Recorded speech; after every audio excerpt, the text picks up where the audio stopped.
Well, welcome to video 3, and here's just a reminder of the contents, and we'll crack straight on looking at what makes up a town. We'll start off using the town of Antwerp as an example.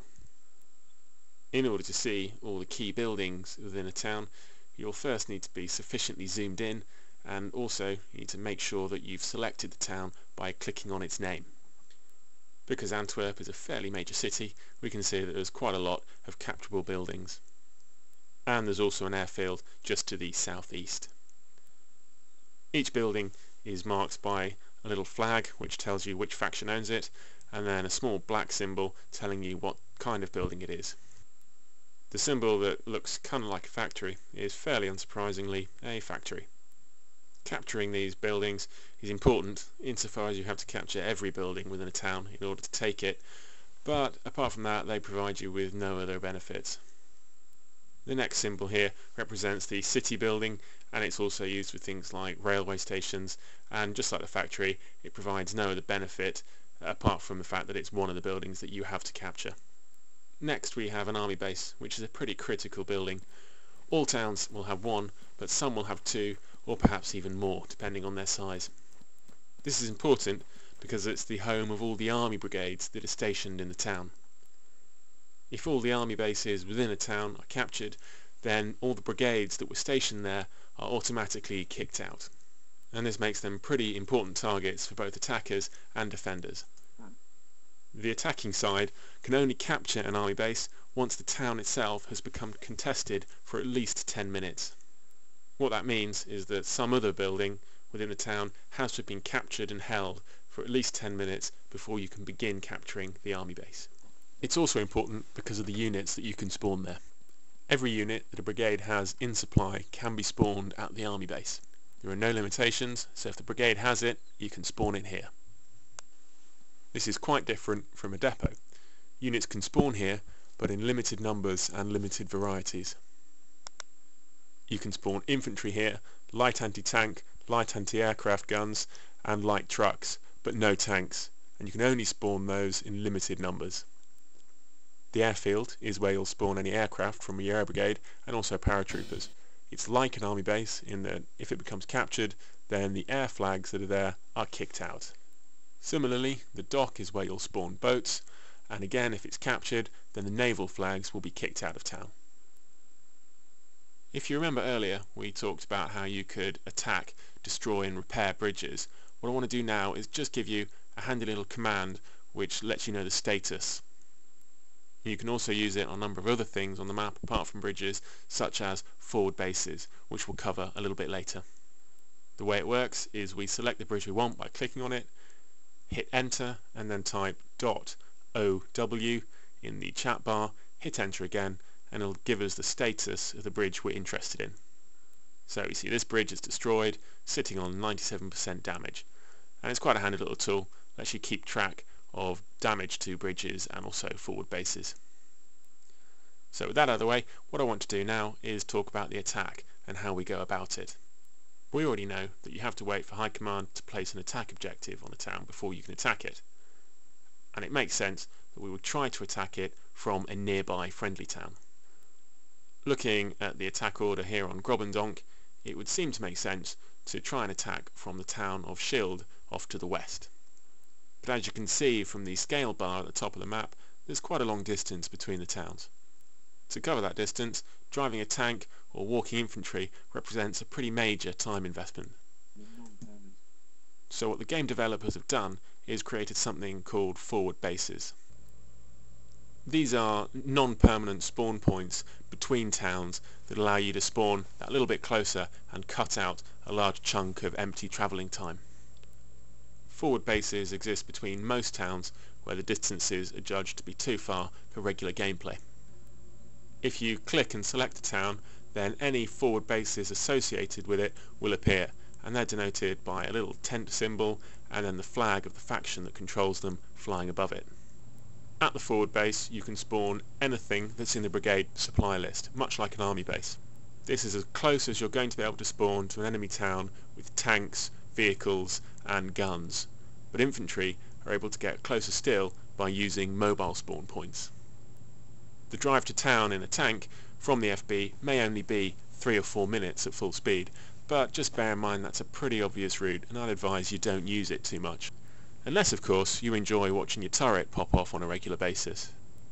Now, I said before that infantry can use mobile spawns in order to get closer to town, and these are called Forward Resupply Units, or FRUs. And this has always struck me as a slightly unfortunate acronym, as like many Viz readers, this immediately makes me think of Mr. Frubert T. Bunn, the master baker, and his gingerbread sex dolls. But nonetheless, an FRU is an important tool, and it can be built by trucks, but also by infantry if it's also the mission leader.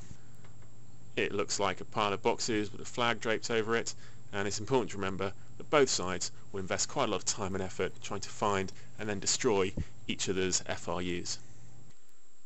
They can take a little bit of small arms fire, but they're generally fairly easy to kill. So it's usually a good idea to hide them as best you can, and also to defend the area around them. Try not to draw attention to them by firing your weapon, firing mortars, or chucking smoke grenades when you're nearby.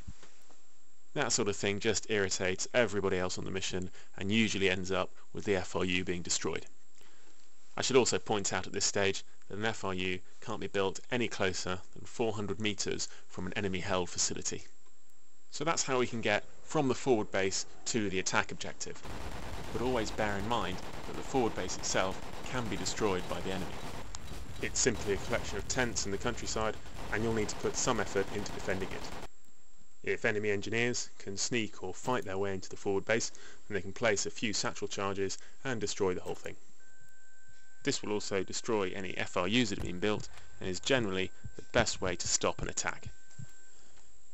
If your FB is destroyed, then it will be replaced by an enemy FB closer to your town. What we'll do now is look at what we want to be trying to achieve in a town when we're on the attack. You remember earlier on I talked about linking depots between towns and how they're important to brigade movement. Well, now we're going to talk about why they're important in attacks. To the north of Grobendonk we've got the German-held town of Usmal, and when we zoom in closer to Grobendonk, then we'll see obviously that we have the linking depot between the two towns. We already know that this depot allows movement of brigades between the towns, so it follows that during an attack it would allow the Axis forces to reinforce their town. And what that means is that this depot becomes an important target for the attackers. If they can capture and hold it, then it effectively cuts the town off from reinforcement from the north.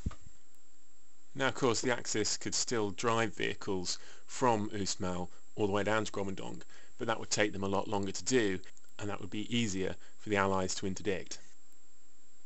Now we can also see that there is a linking depot from the Allied-held town of Schild off to the west.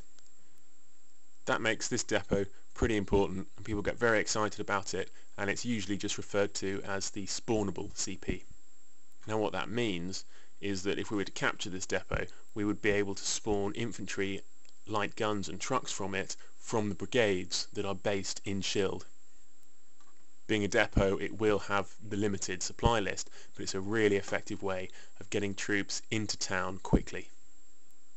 And it simulates the attacking troops having gained a foothold. What you've got to remember though is that for a spawnable depot to work, you've got to have an unbroken chain of supply. That is, the unit you want to spawn has to come from the town you're attacking from, through the forward base and into that spawnable depot. If the attacking brigade were to be moved out of Schild, or the forward base between Schild and Grobendonk was to be destroyed, then you would lose the ability to spawn there, even if you captured and held the spawnable CP. So that, in a nutshell, is the basics of the attack mechanism. And what we'll see now is that when we're defending, it's the same thing, it's just reversed. As we come over to look at the Allied-held town of Namur, then our first priority is to see what the forward base situation is. So it looks like the forward base to the north is safely in Allied hands, so just so long as that remains defended, we won't have to worry too much about an attack coming from that direction. The forward base to the east, however, from Anden, remains in Axis hands. This means that apart from having to try and destroy that forward base, then we'll also have to take particular care to defend the Anden linking depot. in order to prevent the Axis from gaining a foothold and a spawn point in the town. And beyond that, it will also remain important to hang on to linking depots to other friendly towns so that we can bring in reinforcements, but also so that we can withdraw our brigades should things go wrong in order to hold on to what supply is left in them. Also bear in mind that FRUs aren't important just for the attackers, but they can also be really useful in the defence. They allow you to get away from the fixed spawn points within the town and get to the flanks or even behind your enemy. Well, that just about wraps up your whirlwind tour of the basics of attack and defence. We can now talk about how to get involved and actually join a fight, and we'll do that in the next video.